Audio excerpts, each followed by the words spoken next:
제가 말씀드린 몇 가지의 기준들 있잖아요.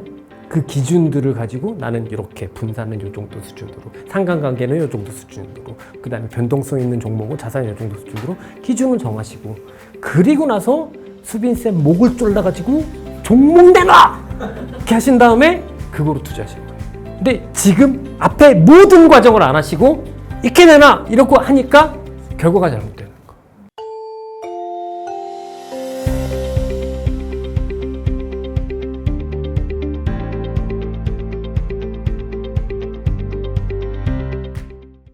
그러면 극단으로 위험한 포트폴리오, 그리고 극단적으로 안정적인 포트폴리오를 한번 생각을 해보겠습니다. 상관관계가 굉장히 높은, 굉장히 유사하게 움직이는, 혹은 동종 섹터일 수도 있습니다. 변동성이 겁나 큰 개별 종목 2개로 투자를 하고 있으면, 그러면 이거는 극단의 위험의 포트폴리오라고 볼 수 있는 거죠. 그러니까 어느 것 하나 위험을 제거하지 못하는 거죠. 그 어떤 위험도 제거하지 못해요. 제거했다면 그래도 2종목으로 나눴으니까, 그러니까 개별 종목 위험을 반으로 낮췄겠네. 그 정도가 최고로 위험을 낮춘 것 같고, 유사하게 움직이는 혹은 동일 섹터의 변동성은 뭐 한 시가총액 500억이라고 칩시다. 시가총액 500억짜리. 그러니까 장대 양선이 10% 이상이면 장대 양선으로 나오지 않는 그런 개별 종목 2개로 분산했다고 치면 이건 극단의 위험한 포트폴리오가 될 겁니다. 극단적으로 위험한 포트폴리오가 될 겁니다. 그럼 극단적으로 안정적으로 한번 가볼까요? 포트폴리오에 코덱스 200 지수 ETF를 사는 거죠. 그리고 유틸리티 ETF를 사는 겁니다. 그리고 통신 ETF를 사는 거예요. 그리고 마지막으로 미국 단기 채권 ETF를 사는 거예요. 이러면 제가 볼 때는 1년 내내 수익이 빵일 수도 있어요. 1년 내내 수익이 0일 수도 있습니다. 더 극단으로 가려고 단기 채권 ETF라고 했었잖아요. 장기 채권은 그래도 변동성이 커요. 그래도 이게 약간 장기 채권은 개인 투자가들이 금리 한번 내려갈 것 같으면 그때 확 해서 먹을만 한 거거든. 근데 단기 채권은 그렇지도 않거든요. 전반적으로 보면 지수 ETF와 유틸리티나 통신은 반대로 움직일 가능성이 더 높고, 장 빠질 때 통신주 유틸리티가 더 좋으니까. 그쵸? 그리고 단기 채권 ETF가 금리가 올라가더라도, 그러면 금리가 올라간다는 건 뭐 그럼 경기가 좋다 치면, 경기가 좋으니까 증시가 좋을 거잖아요. 증시가 좋은데 그럼 유틸리티하고 통신은 안 올라가겠죠? 이런 식으로 구성을 해버리면, 그러면 극단적으로 굉장히 안정적인 포트폴리오가 될 거고, 이렇게 꾸리면 분산도 몇 개로 된 거예요. 코덱스 200에 뭐 통신주 ETF에 몇 개 뭐 엄청 분산된 거잖아요. 그러니까 이렇게 생각하면은 좀 극단으로 안정적인 포트폴리오가 꾸려질 거고, 그러면 뭐 1년 내내 빵 찍는 거죠. 그래서 손실은 안 날 거예요. 손실은 안 날 건데, 그럼 뭘로 하지? 그죠? 의미가 없죠. 어차피 제가 말씀드리는 거는 정답은 없습니다. 정답은 없어요. 자기가 원하는 상황에 따라 맞춰서 하면 돼요. 근데 이렇게 말씀드리는 게 되게 정확한 말씀인데 싫어하세요. 아니 그 상황도, 각자의 상황도 알려주라고. 각자의 상황도 알려주라고 뭐 이렇게 생각하실 수도 있는데, 제가 저가 원하는 형태를 한번 말씀을 예로 들어볼 거고요. 다만 마지막으로 다시 한 번만 강조드리고 싶지만, 어찌됐든 그래서 내가 내 상황에 맞춰서 위험을 어느 정도로 끌어당길지, 어느 정도로 위험을 낮출지, 이것들은 꼭 고민하고, 그 위험을 낮추냐 높이냐의 방법을 아까 분산은 어떻게 할 거냐, 종목별 상관관계는 어떻게 할 거냐, 그거로 우리는 공부한 거예요. 그래서 나는 분산은 얼마를 해서 내 위험은 어느 정도로 할 거며, 상관관계는 어느 정도로 맞춰서 내 위험은 어떻게 할 거며, 변동성은 어떻게 해서 어떻게 위험을 할 거며, 이렇게 맞춰야 한다는 거죠. 내가 인간적으로 내 계좌에 하루에 10%는 하루에 계좌 손실 안 보게 하자. 굉장히 좋은 기준이 될 수 있다고 생각해요. 그렇게 설정하는 사람과 설정하지 않는 사람과의 포트폴리오는 나중에 앞서 처음 말씀드린 대로 엄청난 차이를 보일 거다라고 말씀을 드리고 싶고요. 그러면 이제 제가 좋아하는, 제가 선호하는 포트폴리오의 구성 방법. 저는 이런 거를 항상 말씀을 드릴 때 제 목표를 말씀드려야 한다고 생각하거든요. 뭐든지 내가 어떤 식으로 투자를 해서 어떤 식으로 포트폴리오를 관리한다의 기본적인 목표는 뭐죠? 내가 주식 투자를 통해서 어떤 목표를 가지고 있기 때문에 그렇기 때문에 기대 수익은 얼마로 할 것이고 위험 관리는 얼마나 할 것이고 이게 없으면 아무것도 만들 수가 없어요. 그렇지 않나요? 사실상 얻고자 하시는 수익이 어느 정도인지 여러분들이 실제로 캐시플로우는 어떤 주기로 빼가고 싶으신지 그다음에 그래서 여러분들 캐시플로우를 기준으로 했을 때 여러분들의 투자 기간은 어느 정도로 잡고 싶으신지 이거에 대한 목표를 잡지 않으면 앞서 제가 말씀드렸던 포트폴리오에 대한 기본적인 나의 위험 관리들이 기준을 못 잡아요. 이거는 아주 디테일하면 디테일할수록 좋거든요.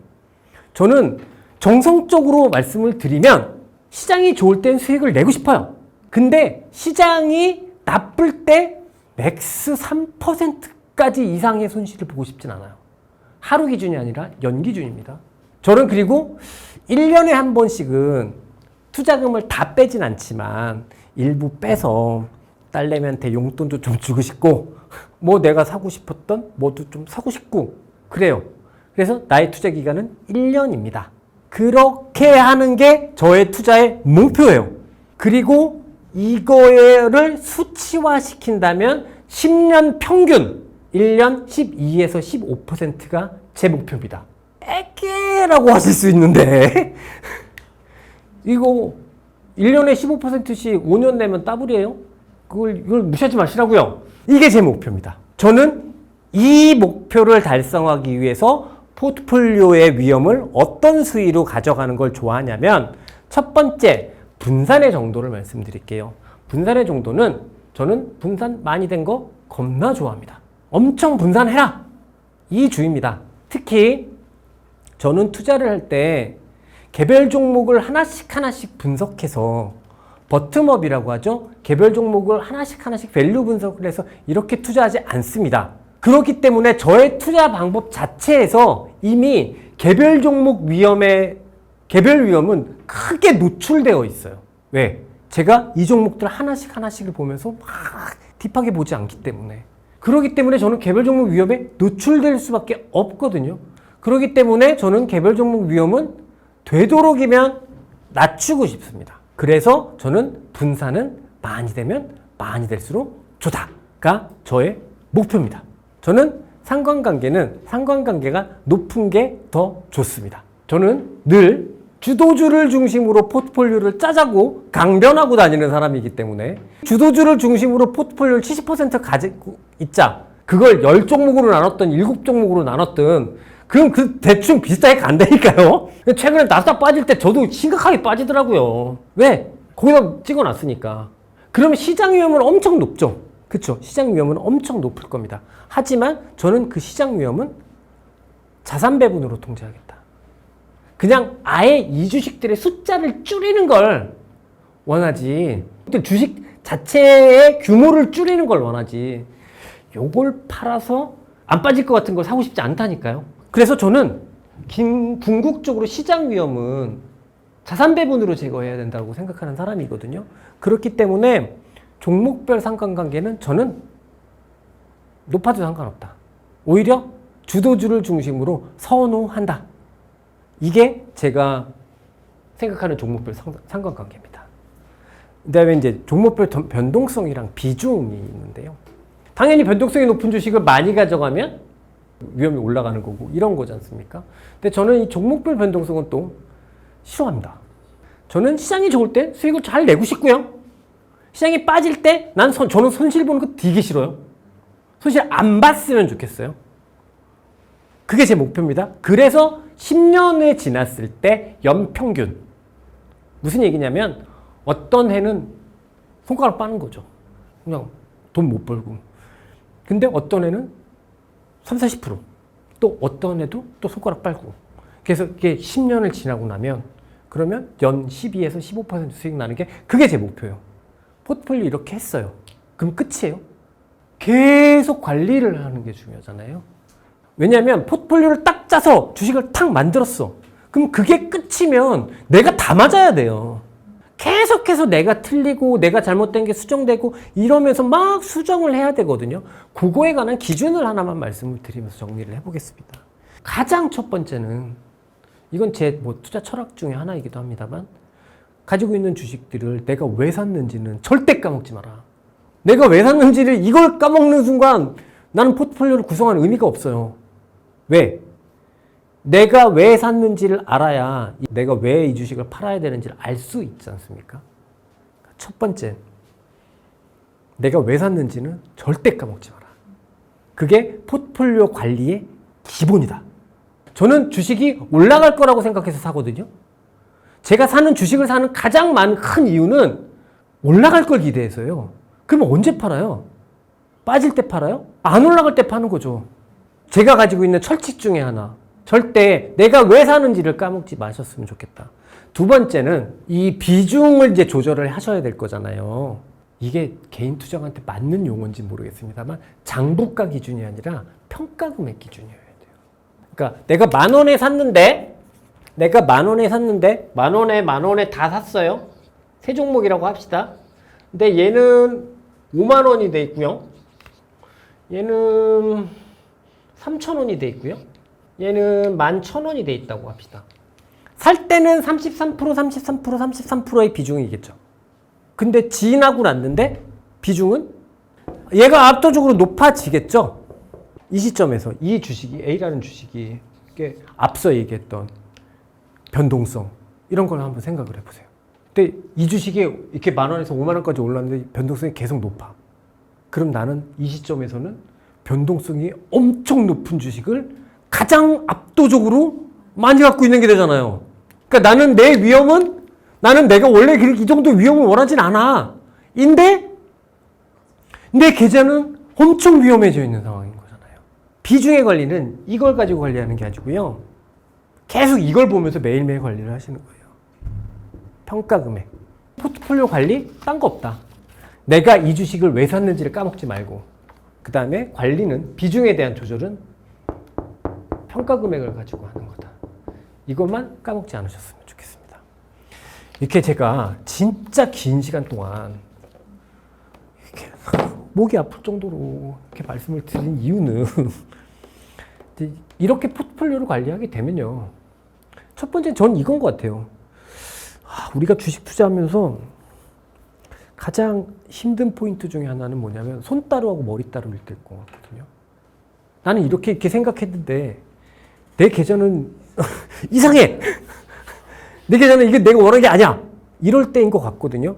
근데 이런 식으로 포트폴리오를 처음에 구성할 때부터 위험의 관점에서 생각을 하고 이걸 계속해서 이렇게 팔로우하게 되면 그러면 최소한 지금 내 계좌가 내 목표에 얼마나 가고 있는지 부합하게 진행하고 있는지 이거는 아실 수 있을 것 같아요. 한 사람과 안 한 사람은 분명한 차이를 보인다. 이걸 고민한 사람과 고민하지 않은 사람은 나중에 지나고 났을 땐 계좌에서 엄청난 차이가 있기 때문에 꼭 그래서 관리를 하셨으면 좋겠다라고 생각이 들고 쌤 말을 듣고 롱런이 안 되는 거는 결국은 포트폴리오 관리가 안 돼서 그렇기 때문에 정말 제가 이렇게 길게 말씀을 드렸고 오늘 딱 고민하실 거 이겁니다. 내 목표는 뭐지? 근데 이 목표에는 목표 수익이 아니라 내가 감내하고자 하는 손실까지 있습니다. 투자 기간도 있습니다. 이 목표를 다 한번 생각을 써보세요. 연습장에. 그리고 이 목표를 다가가기 위해서 나는 위험을 어느 정도로 받아들일까? 그거를 정하시면 그 다음에 제가 말씀드린 몇 가지의 기준들 있잖아요. 그 기준들을 가지고 나는 이렇게 분산은 요 정도 수준으로, 상관관계는 요 정도 수준으로, 그 다음에 변동성 있는 종목은 자산이 요 정도 수준으로 기준을 정하시고, 그리고 나서 수빈쌤 목을 졸라가지고 종목 내놔! 이렇게 하신 다음에 그거로 투자하시는 거예요. 근데 지금 앞에 모든 과정을 안 하시고 이렇게 내놔! 이러고 하니까 결과가 잘못되는 거. 나한테 목 조르지 마시고요. 어차피 안 나와, 종목은.